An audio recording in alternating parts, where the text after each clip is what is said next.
আমাদের আবার একটি মুক্তিযুদ্ধ করতে হবে। সেই ভারতকে যদি খেপিয়ে না এই দেশকে বিতাড়িত করে আমরা এই দেশকে মুক্তি দিতে পারবো না। কারণ আজকে যারা ক্ষমতায় আছে, এই শেখ হাসিনা আছে ভারতীয় প্রোডাক্ট, এবং এই শেখ হাসিনা আওয়ামী লীগ আছে আমাদের দেশের জন্য একটি সর্বশ্রেষ্ঠ সমস্যা।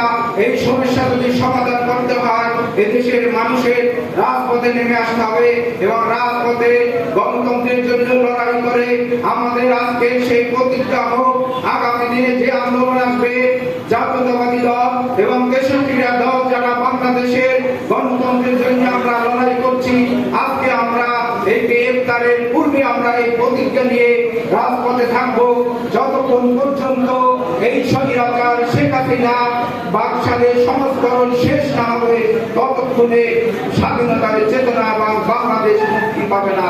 আজকে আপনারা দেখেছেন